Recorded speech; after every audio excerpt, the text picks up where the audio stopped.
I had some friends on Twitter as well talk about, oh, Tina Turner, they are supporters of other political parties, and they say, oh, I need to find me a red shirt. Right. So it's that's what it is, and it's my opinion that's a sad state of affairs for our country, where people are going to political rallies for the entertainment. They're not going for issues. No. I agree. That's just sad. It is very sad. But the thing is that a lot of people may not realize it's okay to go to a political rally not wearing the party's t-shirt.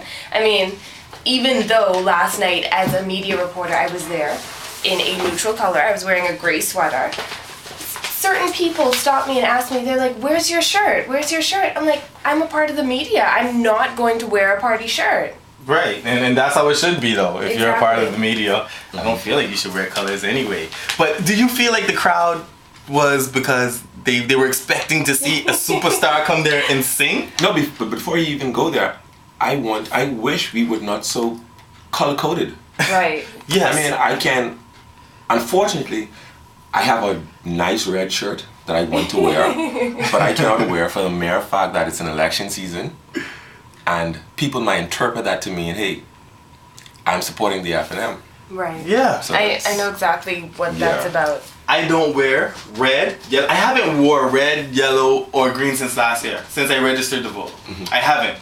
And it's just because I don't want people coming to me and, politicizing everything. Yeah. And I saw one of my friends, they posted a photo yesterday on Facebook, and the dilly looked a little green. And they said, I would think that you're trying to imply something about where you're leaning as far as, your party affiliation. You can't even eat fruits now. You can't even eat fruits now because, I don't want to buy a green apple or a red apple right now, So it is what it is. And they have the yellow watermelons now.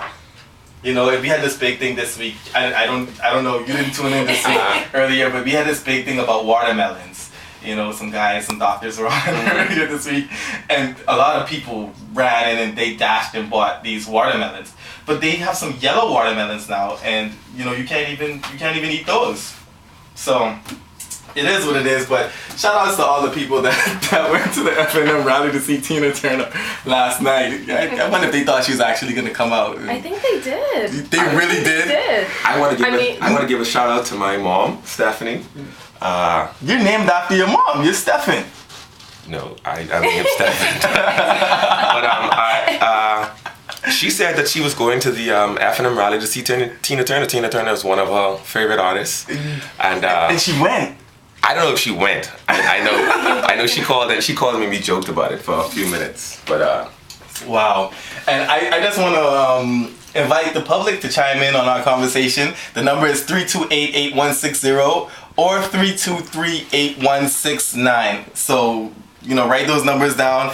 Make sure you call in and chime in on our conversation. We're going to talk about a variety of issues here. We have Stephan Rolle in the house, and we're going to make sure we touch on several national issues, not only things to do with this party. I had a show planned where we'd have a DNA, a PLP, and an F&M, but I didn't want the back and forth arguing or debating. So I said, you know what?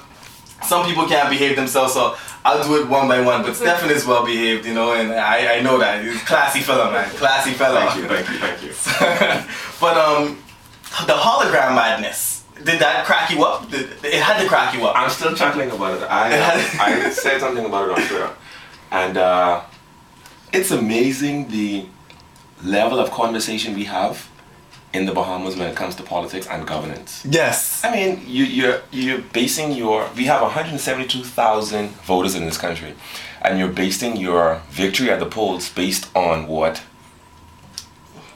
Less than 10% of the population say. Right. Less than 10% of the population that show up at your rally. Just off the numbers they see on television. Yeah. Right. So I mean, there are countless people. For instance, my grandmother is in Inagua, and I'm going to reference Inagua and Acklands a lot because that's the places where I spent most of my years as a child. Okay. And my grandmother's in Inagua, and she does not go to a rally. She doesn't watch rallies on TV, and it's not an indictment on her level of support. Right.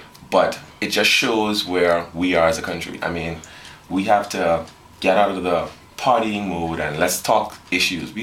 I love how the DNA came about and started having town hall meetings. And street meetings as well. And street meetings as well. I mean, I know I had a friend of mine who was at a DNA event, and her thing was that, oh, it's boring. And I'm like, why? Because they're not, there's not an artist on stage. Right, they're kicking knowledge, basically. Yeah, exactly. So I think that's what we need to transform from, go from. I was in school in Barbados a few years ago, and I was there doing a political season. You went to UE? I went to UE. Okay, nice. So shout outs to all my friends who are listening in Jamaica and Trinidad and Barbados right now. Nice. And yeah, so I was there during a political season, and the conversation was about issues. Right. They had rallies and whatnot, but the leaders of the party spoke for 30 to 45 minutes, and they spoke about issues, right? Issues. And let's be honest though, Stephan. The DNA is not so popular when it comes to their street meetings. Mm-hmm. And part of the reason I believe is because it's not a party. You know, that's why I think that's why they're not too popular with their street meetings. And that's unfortunate. And I think it's not a party. Mm-hmm. If it was a big full-out party, you would have Bahamians come in there and, you know, in droves. You know what a guy said to me the other night? The DNA's last town hall meeting was on good governance at the Hilton. Yes, and I know about it. A guy said to me, oh, he went there, he sat down for about 20 minutes, he listened, he got up, he went outside to the foyer, and he asked, where's the food?